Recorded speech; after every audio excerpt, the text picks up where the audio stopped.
네, 오늘 시장의 주요 이슈와 수급 그리고 모멘텀을 정리해서 전략 세워보는 시간이죠. 실증 투자 전략실 시작하겠습니다.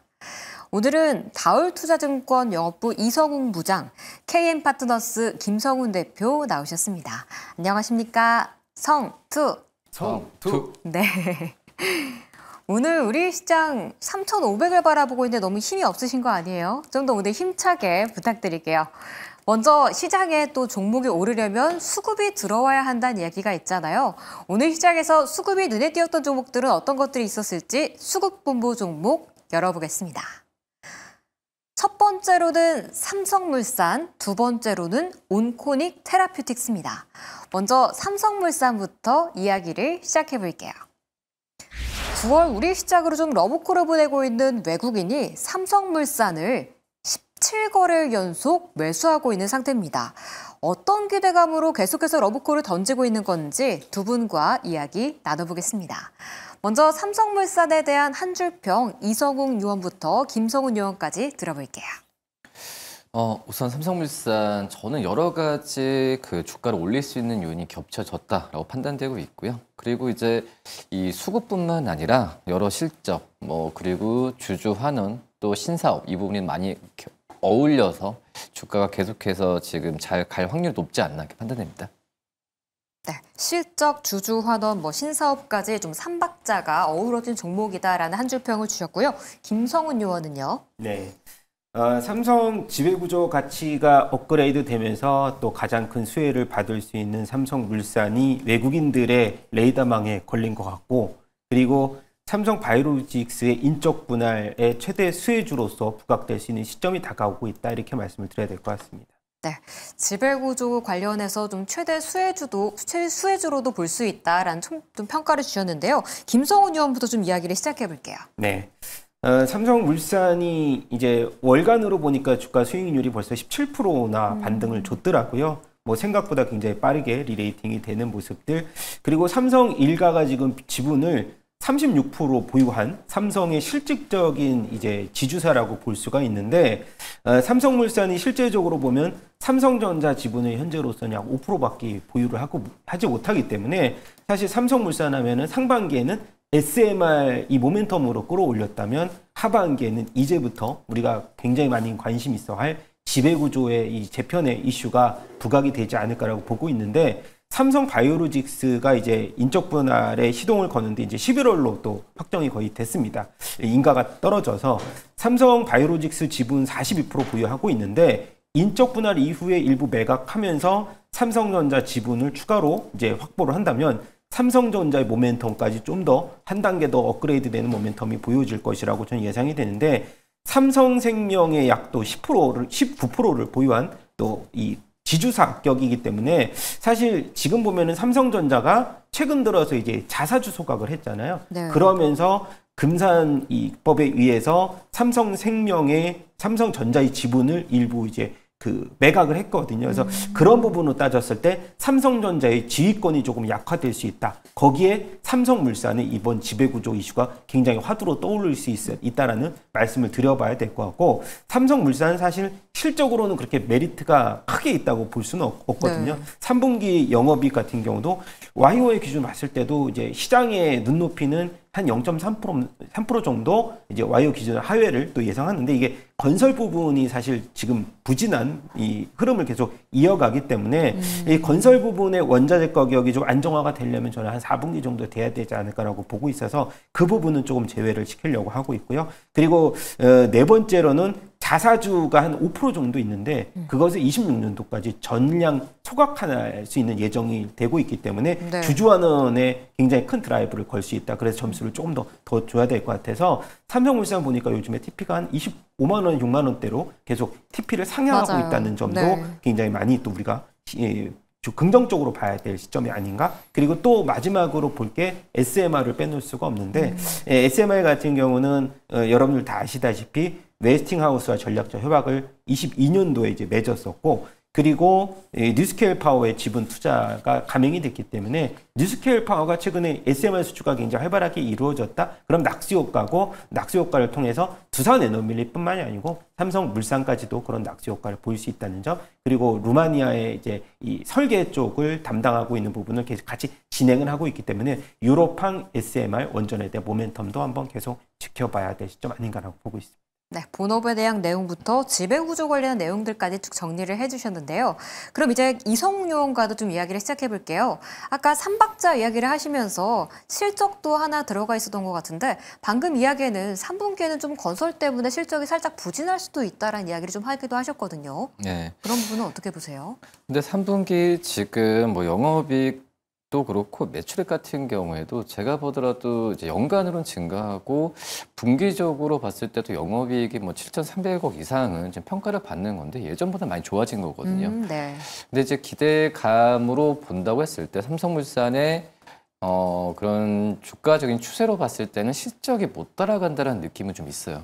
한마디로 좀 최근에 좀 주가가 너무 빠르게 올랐죠. 그렇죠. 네. 약간 좀 지금 외국인이 17일 연속 사고 네. 있거든요. 그러니까 삼성바이오로직스, 삼성전자에 의한 이 자회사에 대한 이 가치에 대한 부분으로 좀 주가가 오르는 건 맞다. 근데 실적은 지금 그 부분을 주가를 못 따라가는 그런 상황인데 일단은 뭐 주가에 대해서 올리는 부분은 무조건 실적만은 아니잖아요. 여러 가지 뭐 가치가 그쵸. 있겠지만은 근데 지금 이런 3분기 실적에 대한 부분은 그래도 좀 그 평타를 했다고 보고 있는데 네. 지금 4분기 때는 이 삼성물산이 일반적인 건설사라기보다도 삼성그룹의 하이테크 쪽 이쪽에서 계열사에 대한 이 수주가 많은데 그게 약간 좀 부진했었거든요. 네. 뭐 그렇기 때문에 이 4분기 때의 이 하이테크 쪽에서의 실적에 대한 기대감이 나온다고 한다면 이 건설 쪽에서의 실적은 정말 다시 한번 반등이 나와주면서 이 주가만큼의 어떤 괴리율은 좁힐 가능성이 좀 있다라고 좀 생각이 되고 있고요.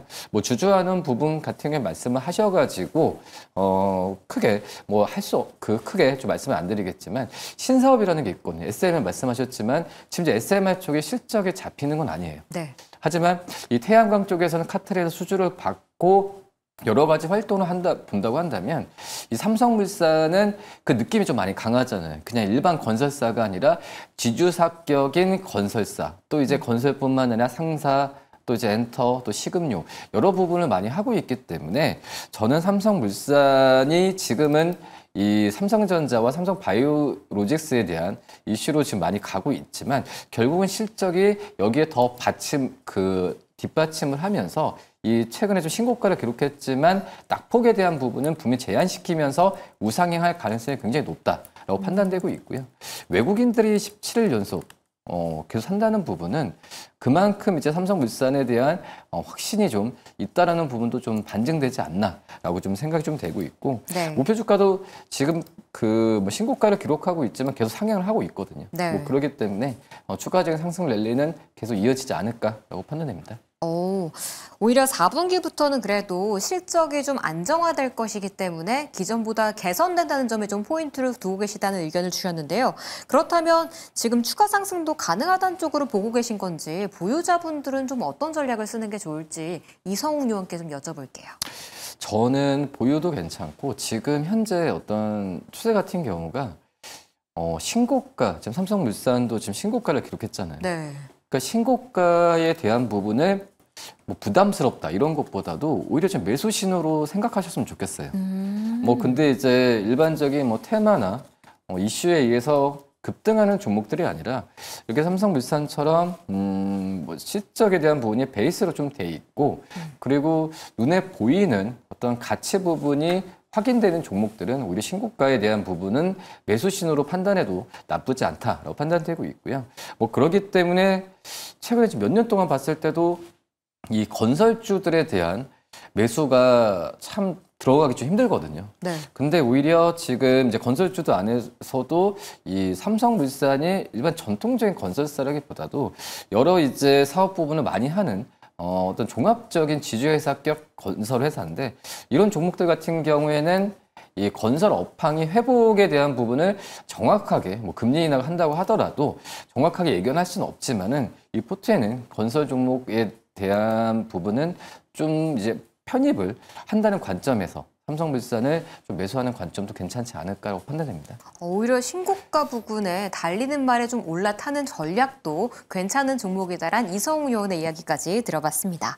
그럼 이제 두 번째 종목으로 이야기를 넘어가 볼게요. 네, 두 번째 종목은 온코닉 테라퓨틱스입니다.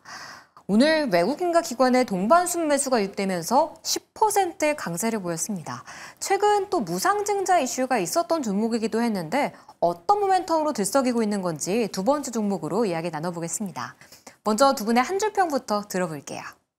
이성웅 의원부터 들어볼까요? 온코닉 테라피틱스 어떻게 보면은 이제 바이오 회사들 또 이제 이런 좀 그 신약이나 이런 부분의 기업들 같은 경우가 이 주가적인 측면이라 실적이란 부분이 잘 매치가 많이 안 되잖아요. 네. 숫자라는 부분, 실적이란 부분이 약간은 좀 괴리가 있죠. 그 성장성에는. 성장성인데 네. 이 온코닉 테라피틱스 같은 경우가 상반기 때 이 실적으로는 보여주었어요. 오. 네, 그렇기 때문에 그 전에 얘기했었던 온코닉 테라피틱스에 대한 스토리적인 부분이 현실화가 되는 과정으로 가고 있거든요. 뭐 그렇기 때문에 제가 봤을 때도 이 스토리가 매출로 이어지는 좋은 모범 사례이지 않을까 판단됩니다. 네, 상반기에 또 바이오주 중에 좀 드물게 숫자가 나온 종목이기도 하기 때문에 스토리가 매출로 찍히는 회사다라는 한 줄 평을 주셨고요. 그렇다면 김성훈 의원은요? 네, 저도 비슷한데 외국인이 좋아하는 바이오주의 대표 주자다. 이렇게 한 줄 평을 달아드려야 될 것 같습니다. 수급본부에 맞게 딱 한 줄 평을 맞춰서 가지고 오셨는데 잠시 후에 좀 이야기 들어보고요. 먼저 이성웅 의원과 이야기를 좀 시작해 볼게요. 상반기에 좀 숫자가 나왔다라고 좀 이야기를 해주셨는데 제가 찾아보니까 자큐보라는 게 본업인 것 같더라고요. 예, 그 어떻게 보면 위식도 역류 질환에 대한 전문적으로 하는 그런 회사라고 좀 볼 수 있겠는데 뭐 그렇기 때문에 지금 현재 이 신약에 대한 부분 같은 경우도 생각보다는 좀 중국 쪽에서도 이 심사나 또 이제 상용화나 이런 부분이 일반적인 신약 또 그 전에 이 위와 관련된 약 중에서도 정말 빠른 속도로 지금 이제 실제로 잡히고 상용화가 되는 과정이 굉장히 좀 좋은 상황으로 좀 가고 있고요. 뭐 상반기 때 영업이익도 그렇지만은 뭐 반기에 첫 흑자를 냈다라는 구조로 본다고 한다면 이 자큐보나 여러 이 온코닉 테라피틱스의 신약에 대한 기대감은 하반기 때도 지금 현재 기대감이 점점 커지는 상황이고요. 근데 일반적인 이 신약 개발 업체들이 임상 통과했다 이게 아니잖아요. 네. 실적이 잡히는 과정으로 봤을 때 지금 중국 쪽에서도 지금 판매나 이런 부분에 있어 신청을 낸 상태라고 좀 볼 수 있겠는데 그만큼 이제 일반적인 제약회사의 임상에 대한 부분으로 접근을 하는 게 아니라 실적이 얼만큼 나올 거라는 부분으로 접근을 하는 정말 좋은 구조라고 좀 볼 수 있거든요. 항상 이제 제약바이오 기업들을 또 신약 을 전문으로 하는 기업들 투자했을 때 임상 실패나 성공 이 부분 때문에 주가가 크게 요동을 쳤던 과정이 좀 있었는데 네. 그런 부분과 좀 약간 결이 다른 그런 회사라고 좀 볼 수 있겠고요. 그리고 지금 현재 하지만은 저는 이제 신고가를 또 기록을 했지만 여러 따져야 될 건 좀 많다라고 좀 판단이 되고 있어요. 이 무상증자에 대한 뭐 이슈가 있는 상황이고 또 이제 중국 쪽에서의 매출에 대한 부분이 계속해서 지금 얘기가 나와주고 있거든요. 뭐 그러기 때문에 물론 중국 위안화의 환율도 그렇지만은 그 전으로 지금 이제 무상증자에 대한 날짜 부분을 10월 뭐 중순으로 예상하고 있는데 그 전후로 이 변동성에 대한 부분은 분명히 나올 거라고 지금 판단이 좀 되고 있거든요. 뭐 그러기 때문에 이 여러 변수를 좀 따져야 되는 부분을 제외하면은 저는 실적에 대한 의심은 안 해도 된다라고 좀 생각이 돼요. 그렇기 때문에 물론 이제 지금 현재 매수한다는 구간보다는 저는 좀 지켜본 다음에 매수하는 관점이 맞지 않나라고 판단됩니다. 그러면 이게 신약 개발 회사가 아니라 거의 제약사라고 좀 봐야 되는 걸까요? 뭐 제약사가 신약 개발하는 거죠. 네, 제약사 신약 개발을 한다라고 좀 볼 수 있겠는데 뭐 아직까지는 기본적인 이 대형 뭐 제약사에 비해서 이 약품에 대한 종류 부분이 다양하지 않고 있기 때문에 뭐 실적에 대한 부분이 어느 한쪽에서 좀 안 됐을 때에 그런 다른 쪽에서의 그 제약으로 만회할 수가 있는 구조가 되긴 하거든요. 하지만 지금 큰 제약사라기보다도 이제 성장하는 그런 기업이라 볼 수 있기 때문에 이런 부분은 이제 수급적인 면에서 봤을 때도 기관, 뭐 외국인들에 대한 관심이 높지 않나라고 좀 판단됩니다. 네. 아직 뭐 초기 단계인 가운데에서도 실적이 잘 나오고 있는 회사인 건 맞지만 무상증자 관련해서 변동성이 있을 수 있다는 점 좀 확인해 보면 좋겠다는 의견 들어봤습니다. 그럼 김성훈 의원과도 이야기를 해볼게요. 그래도 외국인이 계속 사는 데는 좀 이유가 있겠죠? 네, 뭐 최근에 트렌드에 딱 적합한 종목 아닌가라고 보고 있는데 오늘도 이제 화이자의 메세라 인수가 굉장히 뜨거운 감자였고. 뭐 얼마 전에 로슈가 이제 팔고바이오 또 인수 소식도 있었는데 온코닉 테라피틱스가 다른 이제 기술 이전 바이오주들하고 다르게 아까 이제 그 부장님께서 말씀하신 대로 흑자를 상반기에 기록을 했는데 중국에서 66억 기술 수출하고 이번에 3상 완료됐다는 소식 얼마 전에 들려왔고 거기서 제품 출시로 이제 이어질 경우에는 로열티를 계속 5%씩 받는 그런 구조가 이제 마련이 되는데 자큐보라는 이 제품이 작년 11월에 나왔거든요. 근데 선두주자였던 HK 이노인의 이 K캡은 여러분들이 굉장히 많이 아실 테고 그리고 두 번째가 대웅제약의 팩스쿨루고 이번에 이제 그 자큐보가 뒤늦게 나왔지만은 매출 성장이 굉장히 빠르게 나오고 있어요. 거기에다가 온코닉 테라피틱스가 이 네스파립이라고 하는 암세포 DNA 복구를 이제 이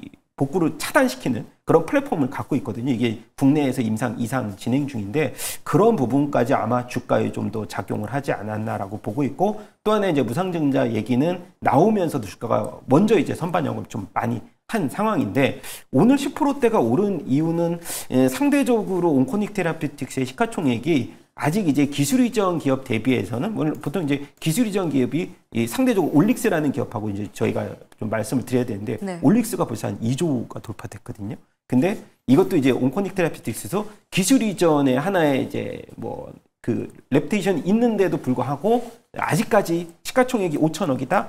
그래서 아마도 사실 내국인들의 러브콜이 조금 더 저는 이어지지 않을까라고 보고 있는데 신규 진입의 시점에서는 부담스럽긴 하죠. 근데 앞서서도 계속해서 제가 이제 말씀드렸던 자큐보정이 우리나라 신약 업체에서 국산 30kg로 지정된 그리고 미국에서는 패스트트랙으로 아마도 이 FDA 신청에 대해서 굉장히 빠르게 나올 수도 있는 가능성이 굉장히 많은 기업이기 때문에 온코닉 테라피틱스가 실적도 수반된 반면 앞으로 나올 수 있는 모멘텀이 굉장히 충분히 많다. 거기에서 아까 말씀드렸던 네스파랩이 최장한 국내 임상 1비상 완료했거든요. 그런 부분도 하나의 체크포인트가 되지 않을까 싶습니다. 실적도 역시 두 분의 의견은 공통적으로 이야기를 해주셨고 오히려 모멘텀까지도 좀 살아있는 종목이다라는 말씀을 주셨는데요. 네, 신규 진입은 조금 부담스러운 구간이다라고 김성훈 의원은 말씀을 주셨는데 그럼 보유하고 계신 분들은 좀 어디까지 눈높이를 보고 입절을 해야 할지도 궁금합니다.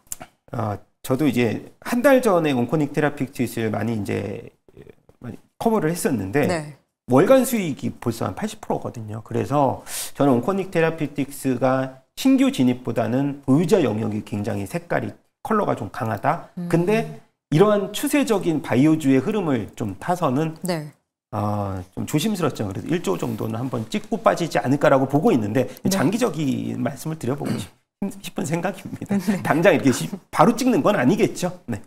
너무 급하게 막 수습을 하시는 것 같은데 그러지 않으셔도 되고요. 그냥 편안하게 말씀해 주셔도 돼요. 김성훈 의원의 좀 의견이니까요.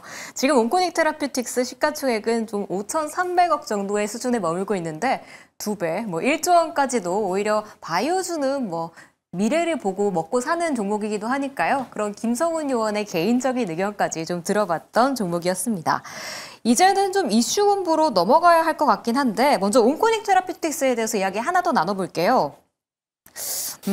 이성웅 의원의 의견도 좀 궁금하긴 해요. 아까 그래도 무상증자 리스크가 살짝 있다고 하셨는데 그럼 보유자분들은 여기서 좀 이슈가 나올 때 살짝 정리를 하는 게 좋다고 보시는 걸까요? 변동성을? 저는 약간 그 방법도 나쁘지 않다라고 좀 생각이 되고 있고요. 지금은 이제 주가가 좀 많이 오른 상태에서 여러 가지 부분 좀 따져야겠지만 저는 이제 달력인 것 같아요. 이제 무상증자가 이제 10월 이제 중반 쪽에서 나오고 이제 실적 발표도 이제 본격적으로 이제 시즌이 되겠죠. 그만큼 이제 상반기 때의 실적에 대한 그 이상을 뭐 기록을 잘 하거나 또 이제 그만큼의 평타 수준을 하는 부분, 또 이제 중국 쪽에서의 이 허가나 이런 심사에 대한 부분 같은 경우가 삼박자가 잘 어울려지면은 지금 물론 이제 이런 기대감이 주가에 선반영되고 있는 과정이지만 지금 이 주가 수준을 이 성장주로서 타당하게 줄 수가 있는데 이 세 가지 중에 이제 하나 부분이 좀 약간의 좀 제동이 걸린다고 한다면은 오히려 최근에 급등했던 부분에 있어서 이런 차익이나 이런 부분도 충분히 나올 가능성도 있다고 판단되거든요. 뭐 그렇기 때문에 기존의 보유자 영역에서 뭐 크게 부담이 없으시는 분들은 가져가야겠지만 어떤 그 좀 비중이 좀 많고 좀 수익이 되신 분들 같은 경우는 일정 부분 현금화를 하신 다음에 제가 말씀드렸던 이 10월 중순까지 또 이제 11월 말까지 이 기업의 이 일정에 대한 부분을 좀 체크를 하고 다시 들어가도 늦진 않다라고 좀 판단됩니다. 네, 이성우 의원 같은 경우에는 조금은 안전한 전략 좀 주시면서 10월 중순 11월 기업의 공시를 잘 확인해 보시는 게 좋겠다는 의견 들어봤습니다. 네, 이렇게 수급본부 두 가지 종목 들어봤고요. 그러면 이슈가 있었던 종목들은 또 어떤 것들이 있었을지 오늘장 이슈본부 종목 열어보겠습니다. 첫 번째는 효성중공업이고요. 두 번째는 파라다이스입니다. 먼저 효성중공업부터 이야기를 시작해 볼게요. 북미 시장에서 수주액 처음으로 1조 원을 돌파한 회사입니다. 이 펀더멘털에 대한 호평과 함께 오늘 또 신고가를 기록했는데요. 지금 구간에서 좀 전략은 어떻게 세워봐야 할지 첫 번째 종목으로 이야기 나눠보겠습니다. 먼저 이성욱 요원부터 효성중공업에 대한 한 줄평 해주시죠. 네, 일단은 이슈 부분이 그 전체적인 전력기기주한테도 나왔었죠. 이제 엔비디아의 오픈 AI 쪽에서의 협업과 함께 140조에 대한 투자 계획이 좀 있었고, 효성중공업 자체로도 이제 아니라고 얘기는 했지만 뭐 지능 기업에 대한 매각이나 이런 부분에 대한 이슈도 좀 있어서 지금 효성중공업이 오늘 좀 변동성이 좀 크게 윗꼬리도 많이 단 상황이라고 볼 수 있겠고요. 근데 이 효성중공업 아무튼 괜찮습니다. 이렇게 말씀을 드리도록 하겠습니다.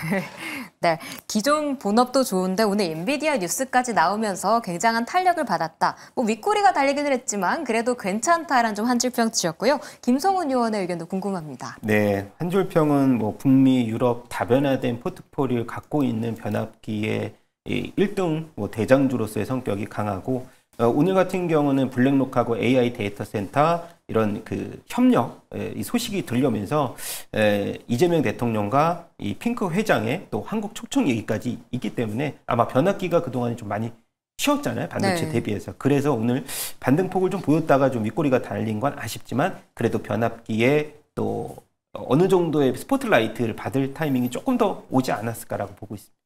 네. 그래도 좀 변압기가 스포트라이트를 받을 만한 좀 시간이 온 것 같다라는 이야기를 해주셨는데 그렇다면 효성중공업에 대한 좀 본업에 대한 이야기로 다시 들어가 볼게요. 김성훈 의원님과. 오늘 근데 윗꼬리가 좀 길게 달리긴 했거든요.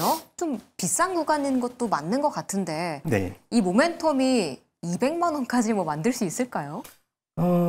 가능성은 충분히 열어놓고 봐야 되거든요. 왜냐하면 효성중공업이 올해 실적 발표 때마다 워낙에 컨센서스를 압도하는 실적을 또 보여줬고 주가 흐름을 보자면은 계단식 상승이 계속 나왔거든요. 이제 일봉상으로 봐도 100만 원 돌파하고 나서 120만 원대 횡보하다가 다시 140만 원대로 이제 계단식 퀀텀 점프를 보여줬고 그 다음 레벨을 우리가 예상을 하자면은 증권사 TP에서는 뭐 155만 원까지도 얘기가 나오는데 일단 3분기 실적이 하나의 트리거가 되지 않을까라고 저는 생각이 돼서 효성중공업 같은 경우는 사실 이제 이 초고압 변압기 3사에서는 최근에 HD 현대 일렉트릭, LS 일렉트릭을 압도하는 주가 상승률을 보여줬고 거기에 유럽에서 이제는 가장 잘하는 한국 업체로서는 지금 효성중공업을 많이 뽑고 있는 상황이고요. 효성중공업 같은 경우는 2015년도에 영국 진출한 이후에 22년부터 이제 영국 시장에선 초고압기 변압기에서 1위를 계속해서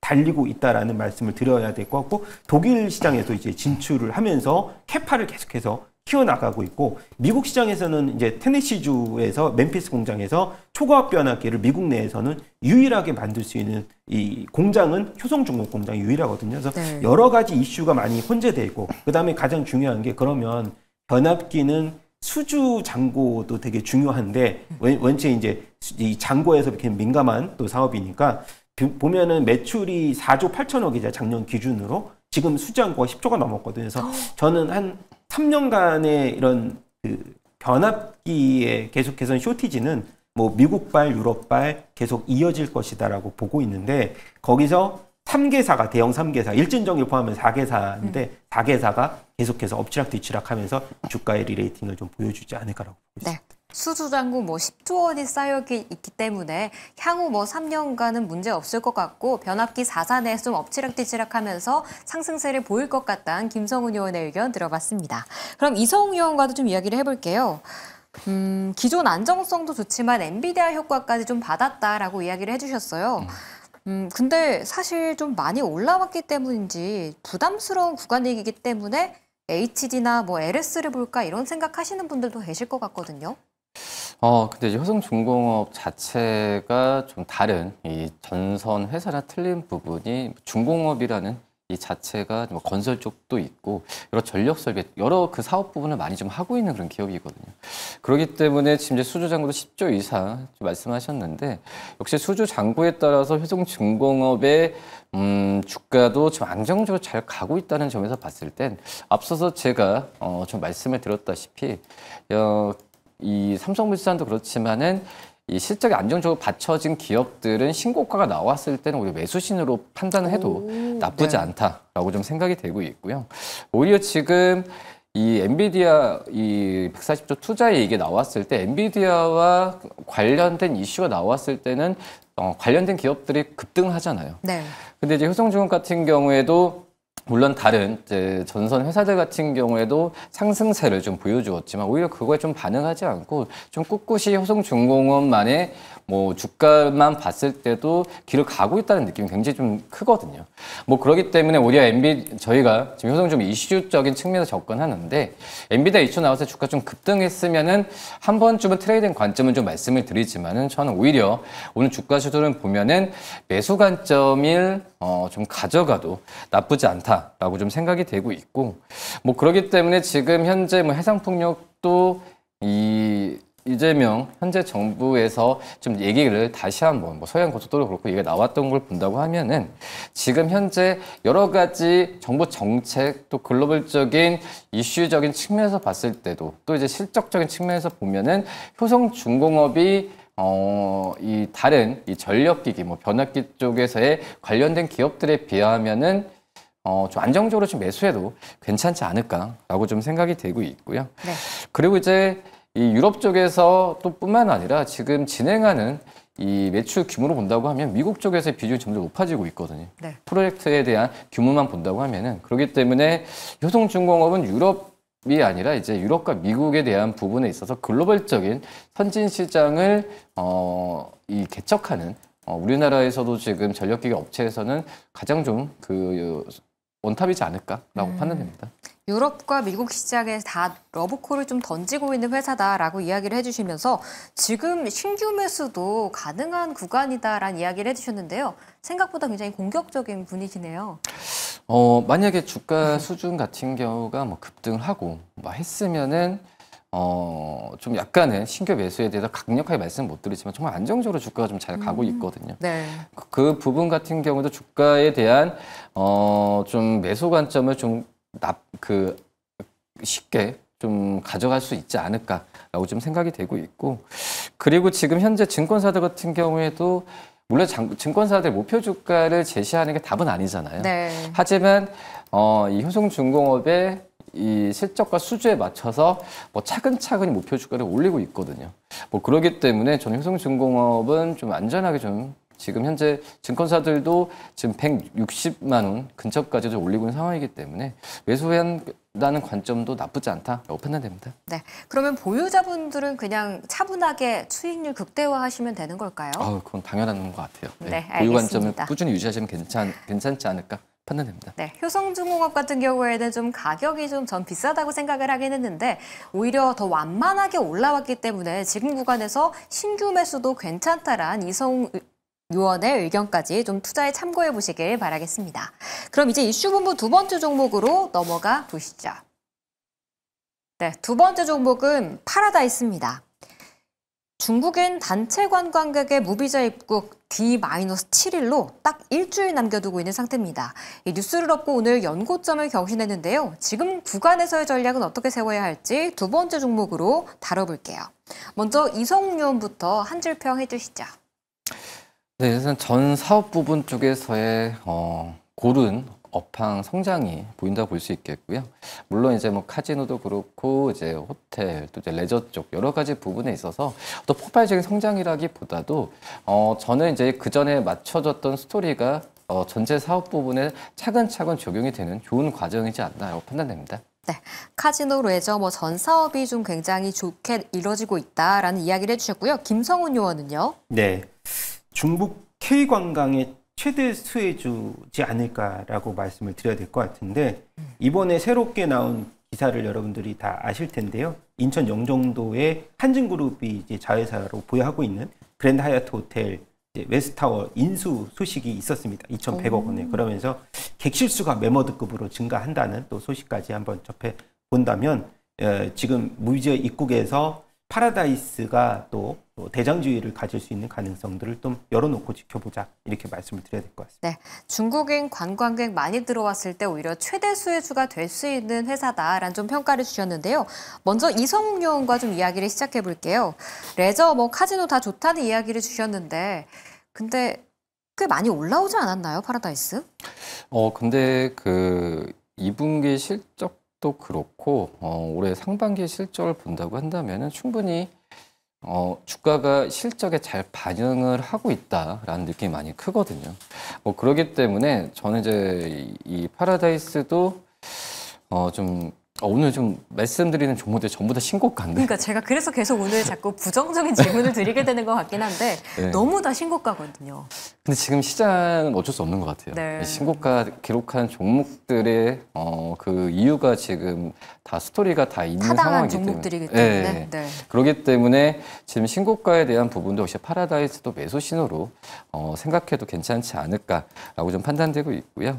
지금 현재 이 중국인 쪽에서 무비자 입국에 대한 부분이 어떻게 보면 올해 상반기 때는 일본의 이 VIP 쪽에서의 실적을 견인했다라고 좀 볼 수 있겠는데 거기서 이제 이 중국 쪽으로의 또 넘어간다고 한다면은 저는 지금 실적에 대한 부분은 한층 더 업그레이드 될 가능성이 있지 않을까라고 좀 생각이 되고 있고요.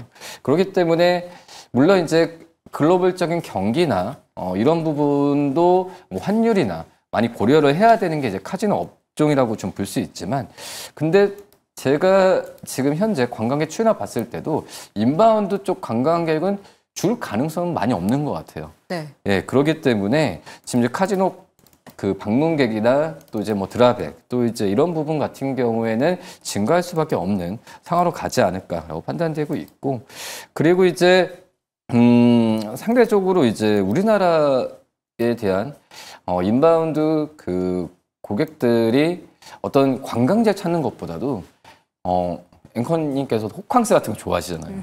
호캉스에 대한 일본인, 중국인들의 선호도가 굉장히 좀 높아지는 과정으로 가고 있거든요. 맞아요. 그렇기 때문에 영종도의 파라시티나 또 이제 관련된 카지노 쪽에서의 실적에 대한 부분을 높게 좀 많이 평가를 하고 있고 그 부분이 지금 주가에 좀 잘 반영이 되고 있다라고 좀 생각이 되고 있어서 지금 증권사 같은 경우도 목표 주가를 기존에는 불과 몇 달 전만 하더라도 이 2만 원 안 넘었거든요. 10,000원 후반대였지만은 급격하게 지금 25,000원 이상까지도 상향을 하는 부분은 이 실적에 대한 기대감이 좀 커서 올리는 상황이고 또 그 부분도 주가가 좀 잘 따라오고 있다라고 생각이 돼서 신규 매수도 나쁘지 않다라고 생각이 됩니다. 오히려 지금 또 신고가 구간이긴 하지만 파라다이스 같은 경우에는 이제 무비자 입국으로 더 많은 관광객이 들어올 수 있기 때문에 신규 매수 접근도 괜찮다는 의견 들어봤습니다. 그럼 김성훈 의원과도 이야기를 해볼게요.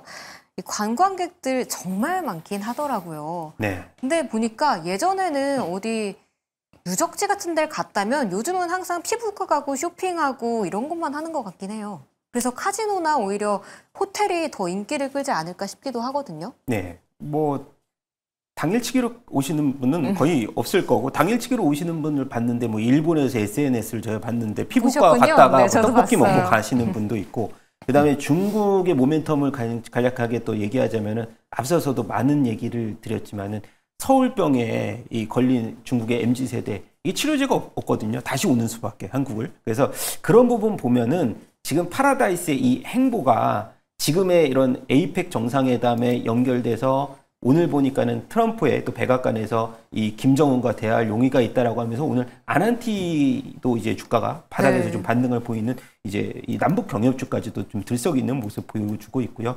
파라다이스 같은 경우는 한창 잘 나갈 때 천국으로 가는 이제 계단이 계속해서 이제 높아지고 있는 상황인데 지금 보면은 멀티가 한 20배 올해 예상하는데 한참 이제 파라다이스가 성장할 때 30배까지 줬거든요. 그래서 저 같은 경우는 지금 TP가 증권사 25,000원 정도가 이제 마지막 TP로 제가 이제 기억을 하는데 뭐 여기서 3만 원을 간들 그렇게 저는 지금의 이런 트렌드적인 흐름으로 보는 거나 아니면은 지금 영종도나 아까 말씀드린 대로 지금 2,100억 원에 인수했다는 소식도 들려왔고 어제 파라다이스가 IR을 아마 했거든요. 제 네. 기억으로. AIR 하면서 서울에서도 지리적 조건을 포함한 장충동에 호텔 건설을 지금 프로젝트로 추진한다는 얘기들도 또 있어요. 그래서 굉장히 공격적인 행보를 보이고 있고 그리고 또 영업이익도 앞서서 이제 부장님이 말씀하셨지만 2분기 당기 순이익이 320억, 323억 나왔는데 무려 이제 전년비 84% 급증을 하는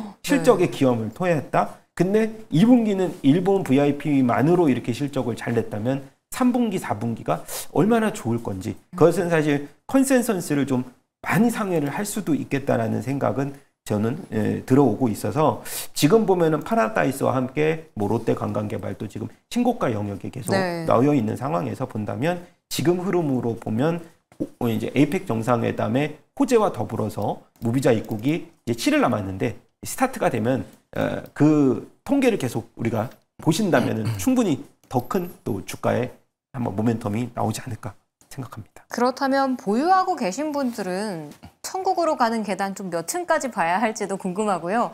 그렇다면 신규 매수도 가능할까요? 저라면 신규 매수도 파라다이스는 가능한 영역이지 않을까? 뭐 한 3, 4일 정도 횡보했거든요. 네. 근데 그때가 좀 기회가 되지 않을까라고 보고 있어서 그 부분과 지금 오늘 다시 한번 신고가를 뚫어줬다는 의미 있는 반등을 우리가 한번 기억을 해본다면은 그리고 파라다이스 같은 경우도 수급으로 외국인 기관의 이제 이 수급이 계속 개선이 되는 흐름에서는 파라다이스 신규 응용 접근 가능하다 이렇게 마무리 짓도록 하겠습니다. 네, 보유자, 미보유자 전략까지 들어봤고요. 이제 개편하면서 좀 새롭게 추가된 항목인데요. 바로 모멘텀입니다. 우리가 앞으로의 일정이나 좀 기대감을 미리 체크해서 모멘텀이 살아있는 종목을 미리 발굴해보는 시간 준비해봤는데요. 오늘자 모멘텀 종목은 어떤 종목이 나올지 한번 열어주시죠. 네, 모멘텀 본부 첫 번째 종목은 자화전자, 두 번째 종목은 SK스퀘어입니다.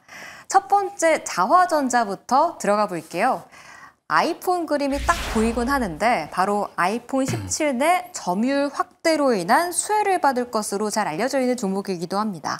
최근 생각보다 판매가 굉장히 잘 이루어진다는 뉴스가 나오고 있는데 이 기대해 볼 만한 좀 모멘텀으로 가져가도 되는 걸지 첫 번째 종목으로 이야기 나눠보겠습니다. 먼저 자화전자에 대한 한 줄평 이성웅 요원부터 김성훈 요원까지 들어볼게요. 네, 일단 자화전자 3분기 실적에 대한 기대감이 모멘텀이라고 말씀을 드릴 수 있겠고요.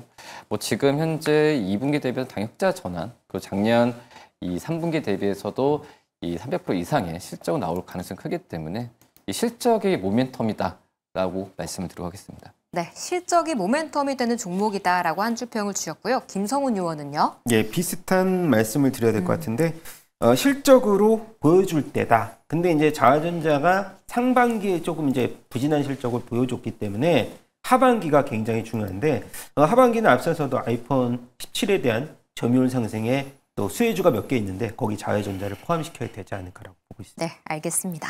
그럼 김성훈 의원부터 좀 이야기를 해볼까 해요. 상반기엔 좀 실적이 부진했다라고 말씀을 주셨는데 16 시리즈 때문일까요?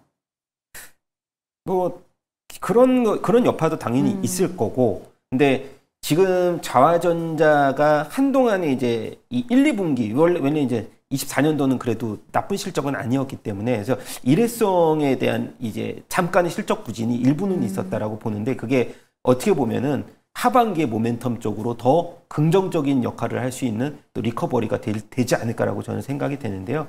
이번에 아이폰 17 같은 경우는 생각보다 출시되고 나서 굉장히 부정적인 언급이 많았었던 이제 17이었는데 일단 뭐 굉장히 분위기가 반전이 된 상황입니다. 항상 아이폰이 출시가 되면 스티브 잡스 이후에 이런 이 신작 출시에 대해서는 뭐 혁신이 없다라고 하는데 판매율을 보면 나중에 굉장히 많이 판매가 증대되고 있어서 사실 아이폰 17을 저는 갤럭시를 계속 쓰고 있지만 제가 이제 사실 40대가 아이폰을 쓰기에는 굉장히 좀 그 시선이 따갑거든요. 17 시리즈가 40대한테 굉장히 인기가 많다는 뉴스가 많이 나오고 있던데요. 근데 그 40대가 아이폰을 쓰면은 괜히 좀 그 MZ의 그런 느낌을 가지려고 한다라고 해서 저는 보통 이제 아이폰 쓰기도 굉장히 어렵거든요. 그래서 anyway 그래서 아이폰 17 같은 경우는 이 자화전자 같은 경우 이번에 실적 프리미엄 모델 뭐 프로맥스라든가 프로 이런 생산 비중이 한 65% 정도의 비중 상회를 좀 기록을 하면서 자화전자도 마찬가지로 아이폰 17과 같은 이제 연계성이 굉장히 짙어지는 그런 모습들을 보일 것으로 저는 실적에 대해서는 충분히 밸류에이션 매력도는 이제부터 시작이 될 수 있지 않을까라고 보고 있고 그리고 이제 자화전자의 매출 비중 중에 중국 스마트폰 매출 비중도 있는데 중국의 스마트폰 프리미엄 영역에서 폴디드 중 카메라의 매출이 조금씩 개선되는 모습을 보여주고 있기 때문에 이 스마트폰 업체 중국에서 대표적으로 샤오미라든가 그리고 오포, 비보 이 다수 업체에 OIS 손떨림 이 보정 장치를 공급을 하고 있다는 점도 자화전자 매출의 좀 긍정적인 부분 그리고 중국 같은 경우는 지금 이 증시부양책을 쓰면서 사실 이구화신 정책에 가장 큰 수혜를 받을 수 있는 스마트폰 매출의 증대를 자화전자가 3분기에는 좀 받을 수 있지 않을까라고 해서 저는 자화전자 같은 경우는 이번에 주가에 좀 만약에 눌림목이 온다면은 신규 진입이 좀 가능한 시점이 되지 않을까라고 보고 있습니다. 네, 애플 관련주들은 아무래도 상저하고를 보이는 경우가 굉장히 많기 때문에 눌림목을 준다면 오히려 겨울을 보고 좀 매수해봐도 좋은 종목이다라고 이야기를 해주셨고요. 이성훈 의원도 역시 실적 이야기를 해주셨어요. 근데 제가 지금 몇 종목들을 좀 찾아보니까 LG이노텍, 뭐 BH, 자화전자, 파이nem텍 이렇게 있긴 하잖아요. 근데 그 안에서 자화전자가 가진 모멘텀 또 매력은 어느 정도일지도 좀 궁금합니다.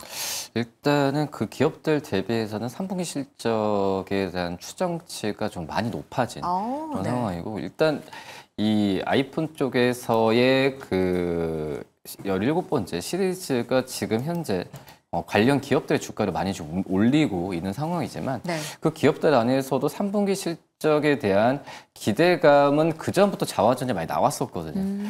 뭐 그렇기 때문에 이게 아이폰뿐만 아니라 이 중국 쪽에서도 이 폴리즈줌에 대한 샤오미나 채택이 좀 많아지는 상황이기 때문에 이런 3분기 실적 또 이제 4분기 실적까지도 기대감을 계속해서 이어지지 않나라고 좀 판단이 되고 있어서 물론 이제 이 아이폰에 대한 어떤 애플에 대한 의존도가 자화전도도 있긴 하지만 다른 기업들 대비해서는 이 중국의 이 스마트폰 기업들과의 연계성을 봤을 때는 고객사에 대한 다변화도 굉장히 좀 중요하다고 생각되거든요. 어제 LG이노텍 그렇게 말씀해 주셨잖아요. 제 LG이노텍의 장점이다 단점이 바로 이제 애플에 대한 의존도가 물론 이제 LG이노텍도 노력은 많이 하지만 이 어떤 광학 쪽에서의 실적의 매출의 80%고 거의 다 애플이잖아요. 근데 이제 자화전자가 어떤 그 중국 스마트폰 시장 쪽에서의 실적에 대한 부분이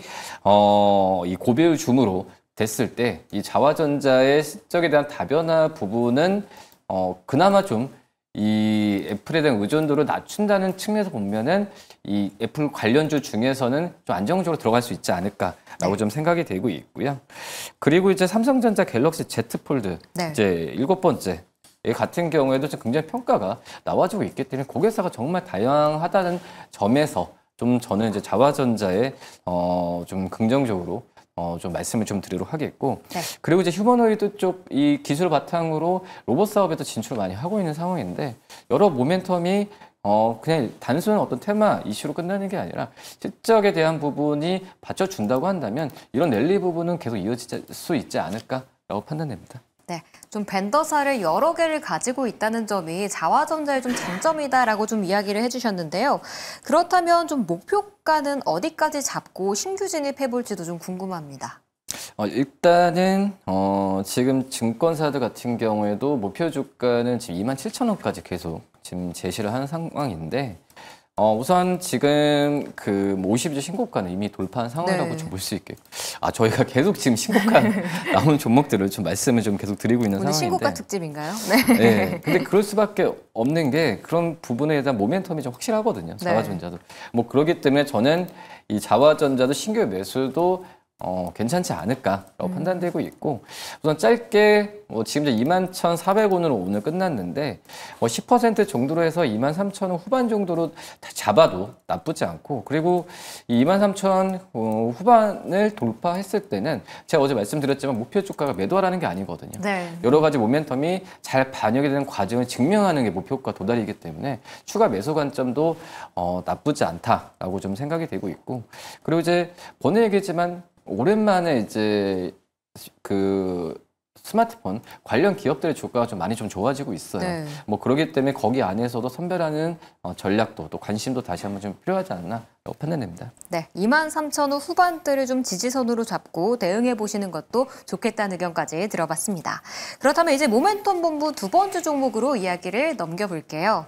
네, 두 번째 종목은 SK스퀘어입니다. 핵심 자회사인 SK하이닉스의 호실적이 SK스퀘어의 주가를 좀 끌어올려줄 수 있을지 정말 기대감 가득 반영되고 있는 종목인데요. 모멘텀 본부 두 번째 종목으로 전략 세워보도록 하겠습니다. 사실 삼성물산 할 때부터 사실 입이 근질근질거리긴 했거든요. 근데 두 분은 SK스퀘어를 좀 어떻게 보셨는지 한 줄 평 들어볼게요. 일단은 SK스퀘어 그냥 뭐 SK하이닉스가 효자다, 이 말 외에는 좀 특별하게 말씀을 드릴 게 네. 없지 않나라고 판단됩니다. SK하이닉스가 효자 역할을 톡톡히 하고 있는 SK스퀘어다라는 평가를 주셨고요. 김성훈 의원은요? 네, 한 줄 평은 SK하이닉스가 없으시다면 스퀘어라도 네, 이렇게 한 줄 평을 드리도록 네. 하겠습니다. SK하이닉스가 없으시다면 스퀘어라도라고 점점점을 주셨는데 너무 궁금하지만 이성훈 의원님과 먼저 이야기를 좀 시작해보도록 할게요. 그러니까 하이닉스 실적 기대감이 아까 삼성물산은 삼성전자 실적 기대감이 반영되듯이 SK스퀘어에는 이렇게 좀 반영되고 있는 건가요? 그렇죠. 지금 이제 SK하이닉스의 뭐 배당이나 이런 부분으로 수익이 잡히는 그런 상황이, 일단은 이제 이 순자산 가치는 당연히 좀 저평가죠. 지금 SK스퀘어가 SK하이닉스의 주가 좀 많이 올라온 상황에서 순자산 가치는 제가 본다고 하더라도 계속해서 저평가에 대한 릴레이팅 얘기는 계속 나올 거로 판단되고 있고요. 근데 실질적으로 이 기말 배당이나 이런 부분 같은 경우에도 나오겠죠. 뭐 그렇게 네. 한다면은 SK스퀘어에 대한 실적도 실적이지만 이 현금에 대한 유동성 부분은 더욱더 풍부해질 가능성이 크다라고 좀 생각이 되고 있고, SK스퀘어는 제가 본다고 하더라도 그냥 이 투자 전문 약간 그 지주회사 느낌이 굉장히 좀 크거든요.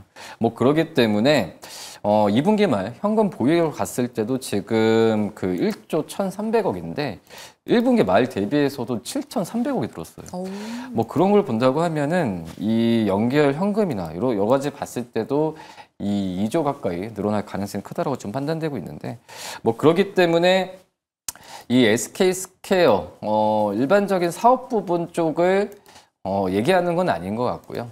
앞서서 말씀드렸다시피 앞서서 이제 대표님께서 말씀하셨듯이 SK하이닉스가 뭐 부담스럽다. 근데 SK하이닉스가 뭐 저평가다 이런 부분은 이제 삼성전자 많이 비교하잖아요. 네. 아직까지 삼성전자가 SK하이닉스에 비해서 이 PER 구조로 봤을 때는 좀 저평가에 대한 느낌이 나오면서 하고 있는데 그렇기 때문에 오히려 SK스퀘어에 대한 매수 관점 한번 가져가도 SK하이닉스에 대한 대타라기보다도 제2의 어떤 좀 SK하이닉스를 좀 갖고 싶다라고 한다면 SK스퀘어도 괜찮지 않을까라고 판단됩니다. 네, 하이닉스를 좀 품고 있기 때문에 스퀘어에 대한 시각을 가져보는 것도 괜찮다는 의견 주셨고요. 김성훈 의원께 제가 또 질문을 하나 드리고 싶어요. 하이닉스 못 담았다면 SK 스퀘어라고 하셨는데 그럼 SK는요? SK는 지분이 별로 없습니다. 없어요? 예, 그리고 중간 지주사 격인 SK 스퀘어가 SK 하이닉스 지분 20% 있기 때문에 주가의 탄력도가 훨씬 큰 거고요.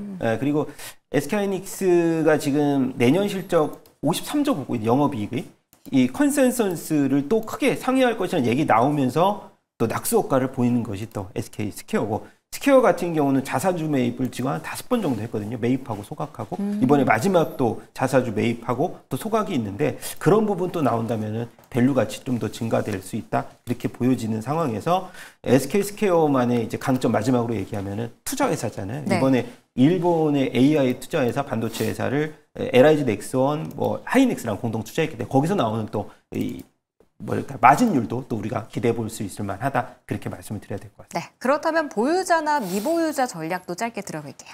보유자가 사실 부담스럽기는 합니다. 왜냐하면 네. 주가가 올해 대비해서 한 7만 원대에서 지금 거의 3배 정도 올랐기 네. 때문에 그런 부분 봤을 때는 일부는 차익 실현하면서 가져가야 되지 않을까라고 보고 있습니다. 네, 보유하고 계신 분들은 일부는 좀 차익 실현하고 어느 정도 비중만 가져가자라는 전략 주셨습니다. 네, 이렇게 오늘 수급 이슈 모멘텀 본부 이야기 나눠봤고요. 이제는 종목 이야기로 넘어가 보겠습니다. 먼저 김성훈 의원이 9월 10일 날 가지고 왔던 종목이에요. 동진세미캠이 수익률 32%를 기록하면서 벌써 목표가를 좀 달성했습니다. 사실 포트를 쭉 보면 원익 IPS, 유니셈 같은 다른 반도체도 많긴 하거든요. 이 종목 같은 경우에는 좀 오늘 또 신고가를 뚫어내는데 목표가를 상향 조정할까요? 아니면 여기서 익절하고 좀 다른 종목으로 바꿔볼까요? 저는 한 절반 정도 익절이 맞다고 보고요. 네. 이제 반도체 업황에서 워낙에 이제 부담감이 오늘 조금 저는 보여줬다고 살짝? 좀 살짝 네. 보여줬어요. 그래서 눌림목을 좀 더 보여줄 수 있다, 아니면 기간 조정이 나올 수가 있다라고 말씀을 드려야 될 것 같습니다. 네. 동진세미캠 같은 경우에는 수익률 32% 정도 기록을 하고 있는데요. 반도체 관련주들 살짝의 눌림목을 가져갈 수 있는 상태이기 때문에 보유하고 계신 분들은 절반 익절하고 좀 대응해보자는 의견까지 주셨습니다. 그렇다면 다음은 이성욱 의원의 시초가 공략주부터 하나 들어볼게요. 내일 초반에 어떤 거 볼까요? 저는 이제 노바렉스라는 기업을 좀 말씀을 드리는데요. 네. 약간 좀 생소하실 수도 있겠지만은 이제 건강 기능식품을 만든 기업이라고 좀 말씀드릴 수 있겠고요. 지금 여러 이제 반도체 쪽과 기업들에 대한 좀 수급이 몰리면서 이 노바렉스처럼 어떤 실적이나 이런 부분 좀 안정적인 또 이제 음식료 대표적으로 이제 가장 핫했던 게 이제 삼양식품이잖아요. 네. 예, 근데 그런 기업들한테 약간 좀 수급이 좀 안 좋은 안 좋은 것보다도 수급이 몰리는 부분이 좀 약간 둔한데 제가 봤을 때도 삼양식품도 그렇고 이제 건강기능식품 쪽에서의 강자인 로바렉스 같은 경우에도 지금 이제 주가 수준이 어떤 차익이 나오는 그런 구조가 아니라 지금 약간의 지금 한 3, 4개월 정도 주가 좀 박스권에 갇혀 있거든요. 네. 그만큼 실적에 대한 기대감도 크고 또 이제 추석 연휴라기보다도 이 오프라인 쪽에서의 판매나 이런 판매 루트에 대한 부분이 좀 다양화되면서 이 3분기 실적에 대한 기대감도 점점 높아질 가능성이 크다라고 지금 생각이 되고 있습니다. 그런 점을 본다고 한다면 이 건강기능식품 같은 경우에는 내수 쪽은 약간 좀 경쟁이 심하지만 중국을 중심으로 한 해외 쪽에서의 실적도 굉장히 좀 좋아지고 있는 상황에서 삼양식품이 주가가 이렇게 랠리를 보였던 게 내수가 아니라 이 해외 쪽에서 매출이 역전이 됐기 때문에 그때부터 주가가 좀 많이 갔었잖아요. 그런 점을 본다고 한다면 이 음식료 안에서도 건강기능식품에 대한 기대감이 우리나라보다도 이 중국을 중심으로 좀 많이 좀 올라오고 있는 상황이기 때문에 이 대표적인 노바렉스 기업을 좀 말씀드리도록 하겠습니다. 가격 전략도 궁금합니다. 1차적으로 목표 주가는 23,000원 좀 말씀드리고요. 손절가는 18,000원 말씀드리도록 하겠습니다. 네.